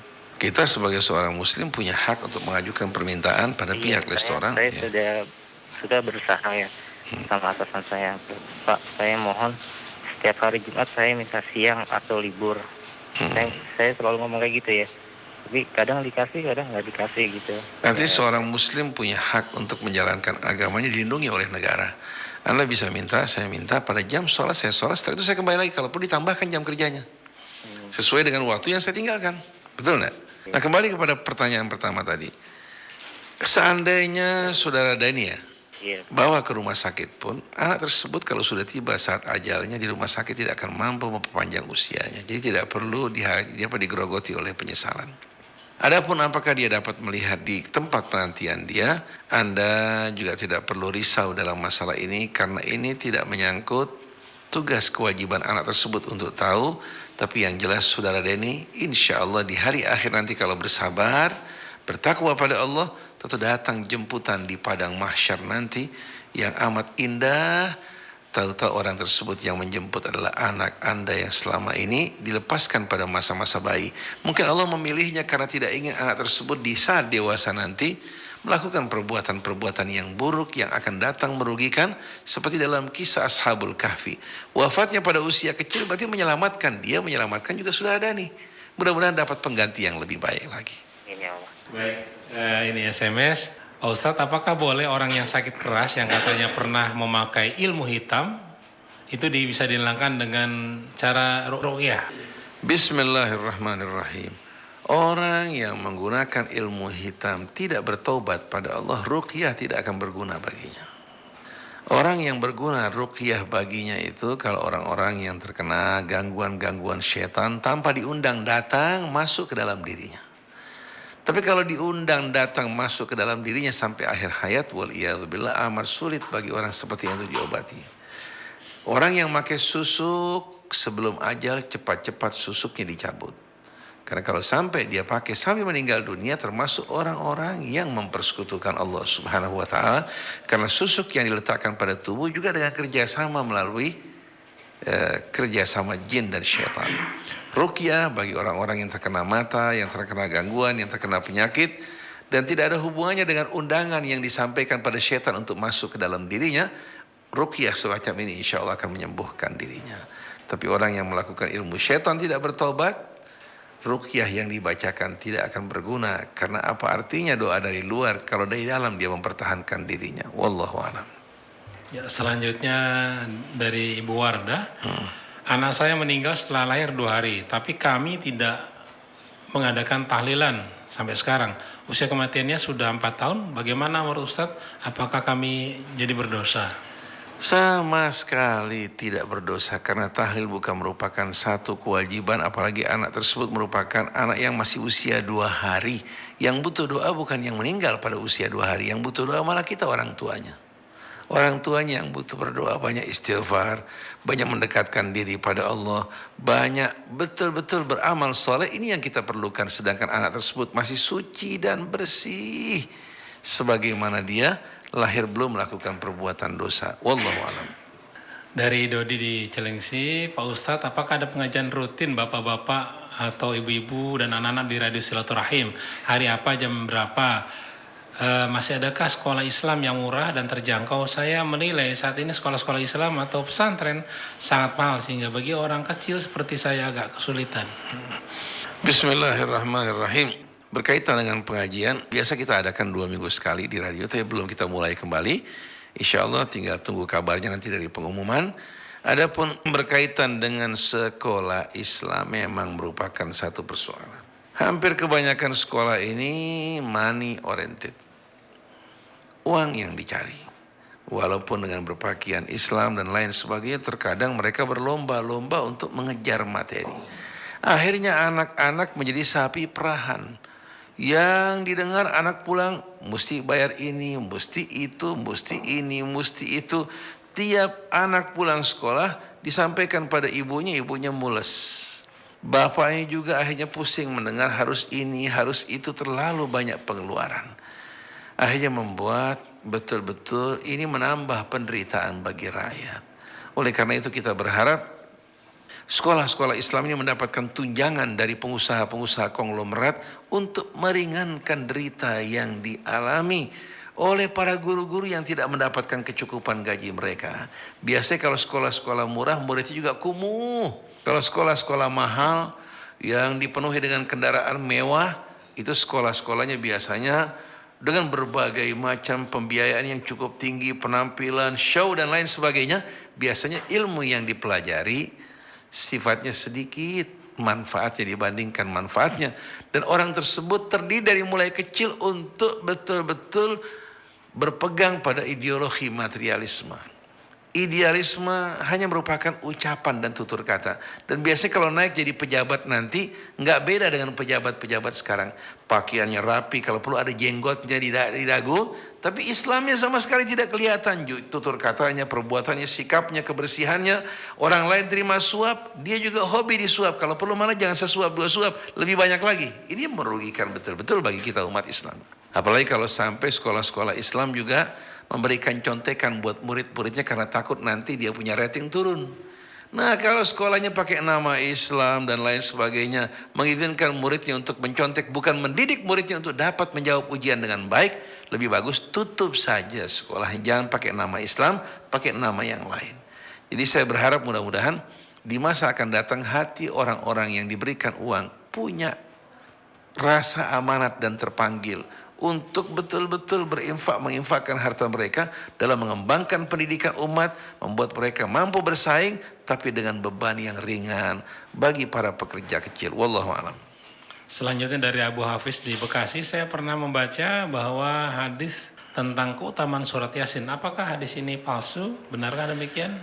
Bismillahirrahmanirrahim. Saudara Abu Hafid, memang hadis-hadis yang berbicara mengenai fadail as-suwar, fadilah-fadilah surah Al-Quran, kebanyakannya hadis-hadis tersebut hadis-hadis yang dhaif. Untuk menunjukkan hadis-hadis palsu, secara menyeluruh tidak tepat. Sebahagian hadisnya ada yang dhaif, sebahagian lagi ada hadisnya yang kuat. Contohnya umpamanya seperti Rasulullah bersumpah, walladzi nafsu Muhammadin biyadihi innaha la ta'dilu thulutsal Qur'an, demi yang jiwa Muhammad di tangannya, suratul Ikhlas ini sama dengan sepertiga Al-Qur'an. Hadisnya cukup sahih. Nah, berkaitan dengan riwayat-riwayat mengenai fadilah surah, memang sebahagiannya ada yang mengatakan bahwa hadis tersebut dhaif, sebahagian lagi ada yang mengatakan hasan, sebahagian lagi ada yang mengecapnya sebagai hadis maudhu. Nah, demikianlah kalau berbicara mengenai hadis. Tapi kalau Al-Quran itu sendiri, nggak ada yang mengatakan bahwa ayatnya lemah, dhaif, dan lain sebagainya. Bahkan ayat makna yang ditujukan begitu jelas dan gamblang. Kenapa kita tidak jadikan Quran sebagai raca dan rujukan, sedangkan hadis sebagai pengiring, sebagaimana peran Nabi kita Muhammad SAW. Wallahu a'lam. Kemudian dari hamba Allah di Jatirangon, Assalamualaikum Pak Ustadz. Mohon penjelasan apakah bila mendoakan kepada orang tua yang sudah meninggal akan lebih afdol bila kita membaca surat Yasin lebih dahulu. Syukran. Bismillahirrahmanirrahim. Bila Anda mendoakan orang tua seperti yang diajarkan Allah, membaca Rabbighfirli wali walidayya warhamhuma kama rabbayani shaghira sudah merupakan doa yang baik. Atau astaghfirullahalazim li wali walidayya walil mu'minina wal mu'minat.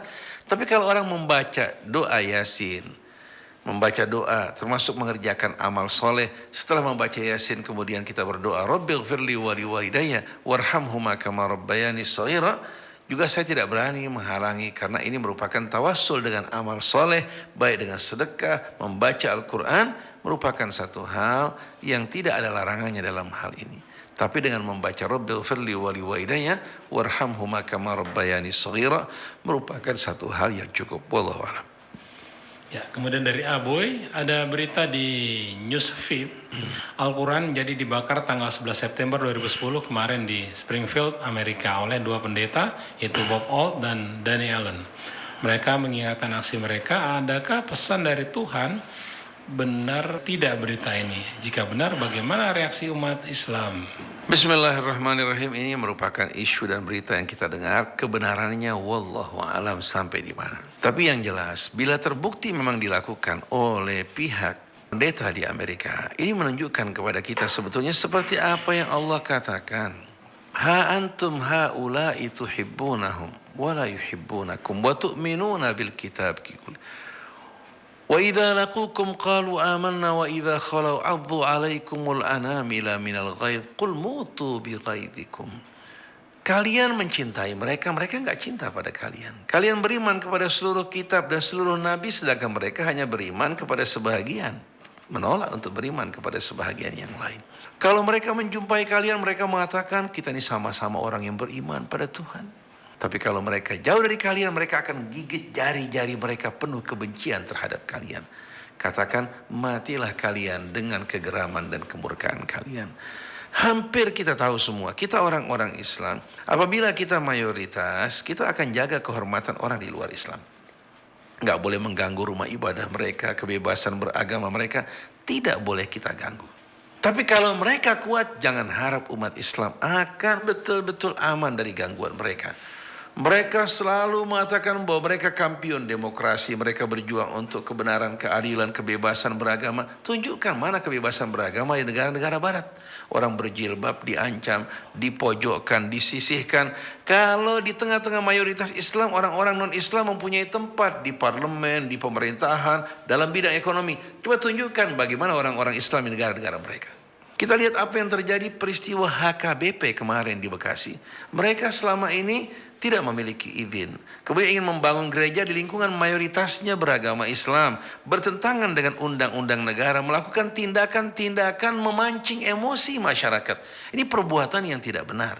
Dan perlu saya ingatkan, hati-hati kalau sampai Anda berbuat secara berlebihan, menimbulkan kemarahan massa, nanti apabila terjadi betul-betul letupan ledakan, akhirnya kita semua akan mengalami kerugian. Oleh karena itu HKBP harus tahu diri mereka. Jangan melampaui batas. Hak-hak mereka yang mereka minta sesuai dengan keadilan dipenuhi. Kalau jumlah mereka memadai, mereka ingin membangun sebuah gereja dalam lingkungan mereka, itu hak mereka. Tapi kalau memaksakan kehendak mereka, pawai di pinggir jalan, mendatangi rumah orang-orang Islam, mendatangi masjid dengan cara kasar, menggunakan cara-cara preman, Hal seperti ini kalau sampai memancing kemarahan umat, tidak ada satupun kekuatan yang mampu untuk menghadang mereka. Oleh karena itu, hendaklah kita betul-betul dalam menjaga kerukunan beragama, menjaga kebenaran dan keadilan, dan kita berharap pemerintah juga untuk bersikap adil.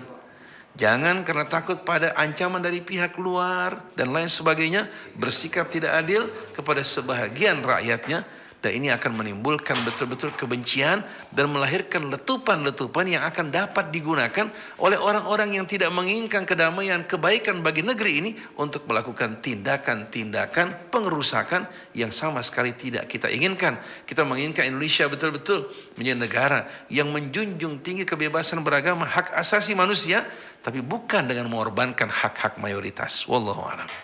Selanjutnya dari Ibu Nur di Bintaro. Assalamualaikum Pak Ustadz. Waalaikumsalam. Pak Ustadz, apakah kebiasaan membaca surat Yasin setiap malam Jumat diperbolehkan menurut syariah? Mohon penjelasan. Bismillahirrahmanirrahim. Bukan hanya membaca surat Yasin setiap malam Jumat, membaca suratul Falak boleh, suratul Nas boleh, membaca suratul Kahfi boleh, membaca surah apa saja boleh, tidak ada yang menghalangi. Membaca surat Yasin pada setiap malam Jumat, kita dari mulai kecil biasa membaca surah ini sampai kita hafal, meresapi maknanya, mempelajari isinya, apalagi dalamnya terdapat makna-makna yang begitu indah, satu hal yang tidak ada halangan. Oleh karena itu dalam kaidah usul fikih dikatakan Ibu Nur, al aslu fil asya al ibahah, segala sesuatu dasarnya itu mubah. Illa idza warada nassun bitahrimi, kecuali kalau ada nas yang mengharamkannya. Berbuat kebaikan di hari apa saja, waktu apa saja tidak menjadi soal. Membaca surat Yasin pada malam Jumat pun tidak ada halangannya. Kecuali kalau ada larangan, tidak boleh baca surat Yasin pada hari Jumat. Yasinnya merupakan kitab suci. Ayat-ayat Allah indah. Malam Jumat merupakan malam yang mustajab. Mungkin dia merasa punya hubungan dekat dengan surat Yasin, dia baca surat tersebut, kemudian dia berdoa pada Allah Subhanahu wa taala, tidak ada halangan. Atau mau baca surat Kahfi, tidak ada halangan. Asal jangan main dadu malam Jumat.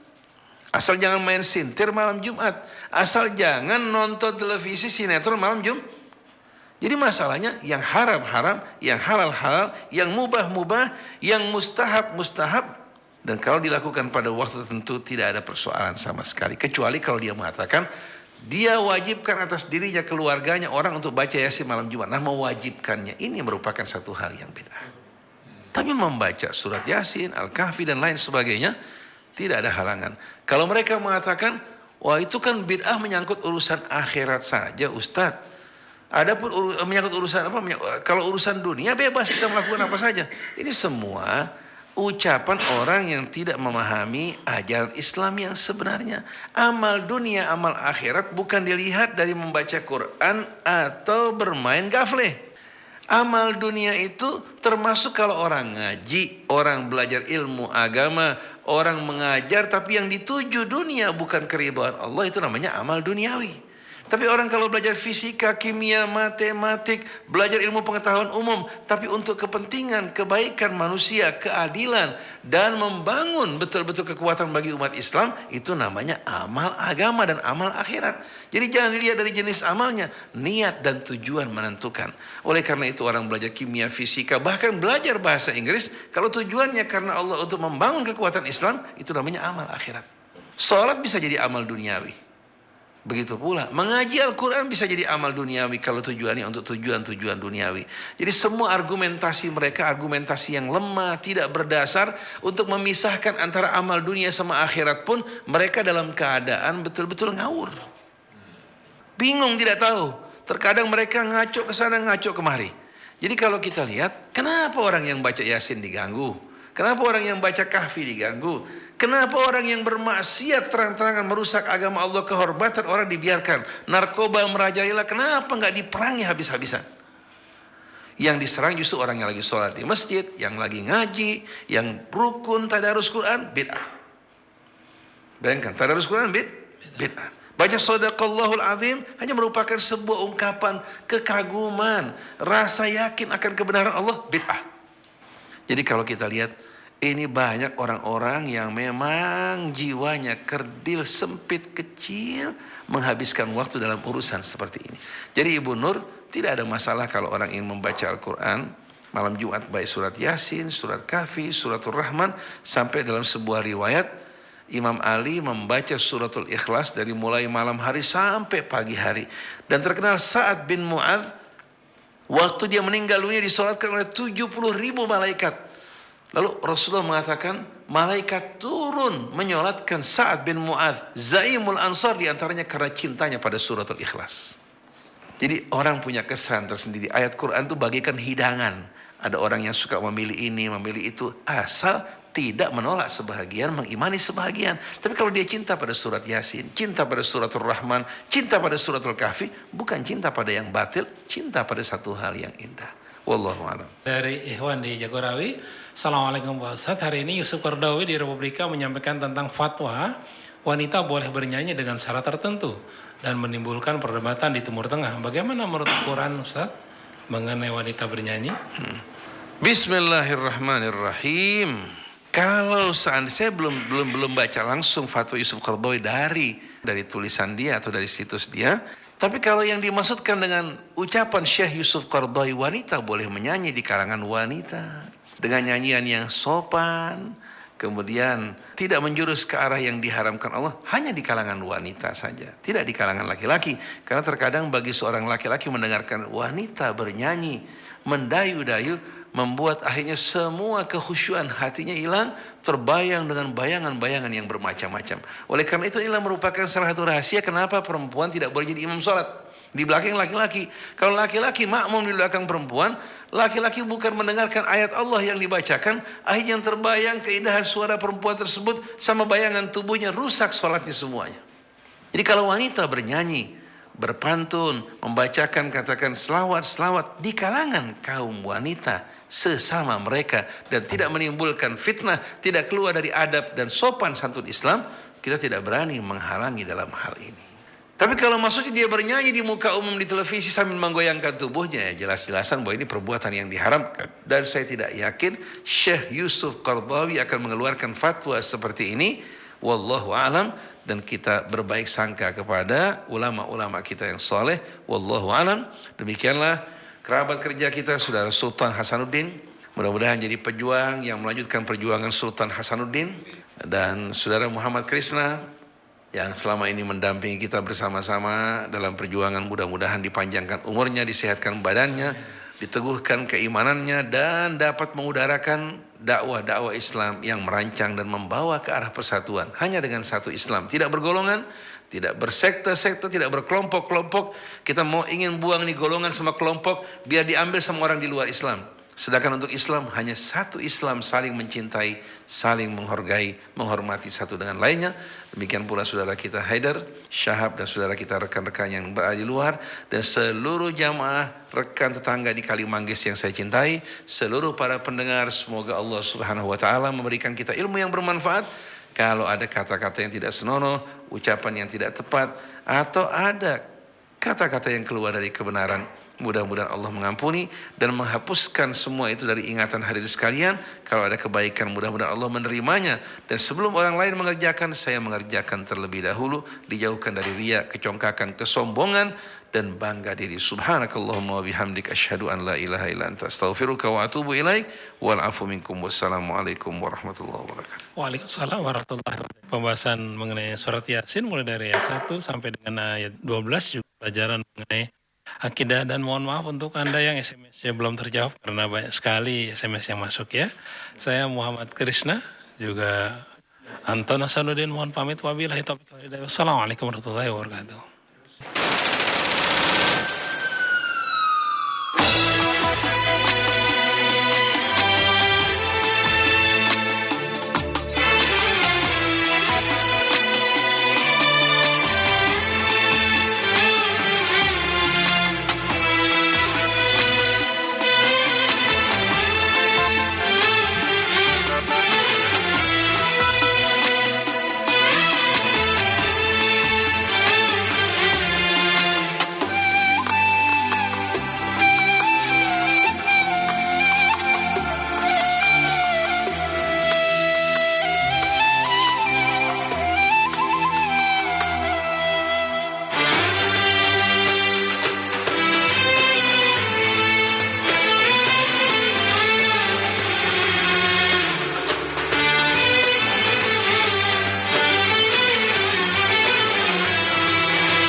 I see the same headlines.